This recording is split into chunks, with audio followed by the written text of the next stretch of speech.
రాష్ట్ర నాయకుల పేర్లు చెప్పుకొని జిల్లా నాయకులు గ్రూప్ రాజకీయాలు చేస్తున్నారా లేక రాష్ట్ర నాయకులే జిల్లా నాయకులను గ్రూపులుగా విడదీస్తున్నారా?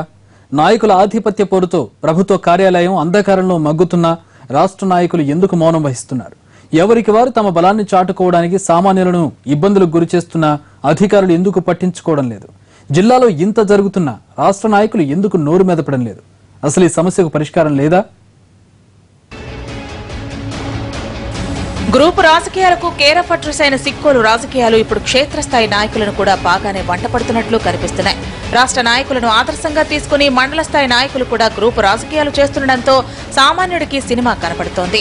మంత్రివర్గం అంటూ ఒకరు, పార్టీ అధ్యక్షుని అనుచరులమంటూ మరొకరు తమ ఆధిపత్యం ప్రదర్శిస్తూ ప్రజలను ఇబ్బందులకు గురి చేయడానికి కూడా వెనకాడటం లేదు.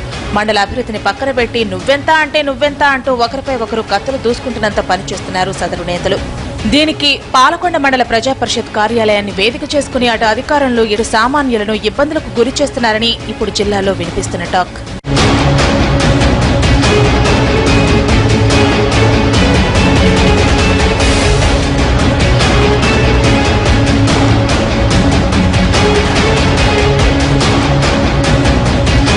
మంత్రి అచ్చెన్నవర్గంగా చెప్పుకునే జెడ్పీటీసీ సామంతల దామోదర్రావు, ఏపీ టీడీపీ అధ్యక్షులు కళా వెంకట్రావు అనుచరులుగా చెప్పుకునే ఎంపీపీ వారాడ లక్ష్మి మధ్య ప్రధానంగా ఈ ఆధిపత్య పోరు జరుగుతోంది. వీరంతా ఒకే పార్టీకు చెందిన రెండు వర్గాలుగా చీలిపోవడంతో మండలంలో ఏ పని జరిగే పరిస్థితి కనిపించడం లేదు. మండలంలో 12 మంది ఎంపీటీసీలు ఉంటే వారిలో అధికార పార్టీకి చెందిన 9 మంది ఎంపీటీసీలు రెండు వర్గాలుగా విడిపోవడం వల్లనే ఈ సమస్యలు వస్తున్నాయి. మంత్రివర్గంగా చెప్పుకునే జెడ్పీటీసీ సామంతల దామోదర్రావు 5 ఎంపీటీసీలను తన వెంట తిప్పుకుని మండల అభివృద్ధిని అడ్డుకుంటున్నారంట. మండల కమిటీ సమావేశాల వేదికగా ఒకరితో ఒకరు బాహాబాహీలకు దిగటం వారికి ఎలా ఉందో కానీ చూసే కార్యకర్తలకి ఏమాత్రం నచ్చడం లేదట.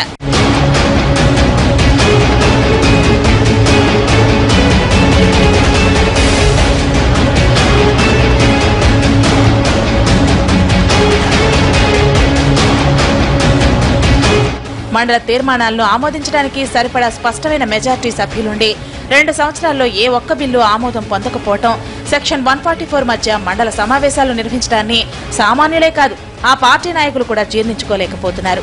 మండల అభివృద్ధి పనుల మాట ఎలాగున్నా మండల కార్యాలయం విద్యుత్ ఫోన్ బిల్లులను కూడా వీరు ఆమోదించకపోవడంతో 2 నెలల నుండి ఆఫీసు అధికారంలోనే మగ్గిపోవాల్సి వస్తోంది. ఒక ప్రభుత్వ కార్యాలయం అంధకారంలో మగ్గుతున్న జిల్లా అధికారులు కానీ రాష్ట్ర నాయకులు కానీ పట్టించుకోకపోవడంతో పాటు ఈ విషయాన్ని బయటకు రానియకుండా జాగ్రత్త పడుతుండడం చర్చనీయాంశంగా మారుతోంది.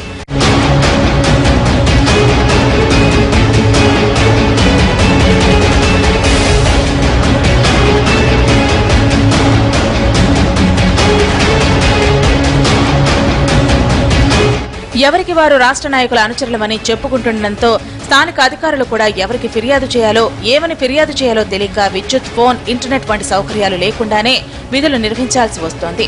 ఈ మధ్య స్థానిక ప్రజాప్రతినిధులెవరికీ తెలియకుండా అక్కడి ఎంపీటీఓ ఈ విషయాన్ని జిల్లా అధికారులకు లేఖ రాసినప్పటికీ వారు కూడా సైలెంట్ గా ఉండటం వెనుక రాష్ట్ర నాయకుల ఒత్తిళ్లు ఉన్నాయనే గుసగుసలు వినిపిస్తున్నాయి. కార్యాలయానికి కరెంటు కట్ చేస్తే విద్యుత్ శాఖ అధికారులను బతిమలాడుకుని 2 నెలల నుండి నడిపిస్తున్న ఎంపీటీఓ ఇంటర్నెట్ ప్రొవైడర్ను మాత్రం మేనేజ్ చేయలేకపోయారట. దాంతో మండల కార్యాలయానికి ఇంటర్నెట్ సేవలు నిలిచిపోవడంతో బయోమెట్రిక్ హాజరు వేయించుకోవడానికి కూడా సిబ్బంది పక్కనే ఉన్న వెలుగు ఆఫీసును ఆశ్రయించాల్సి వస్తోంది.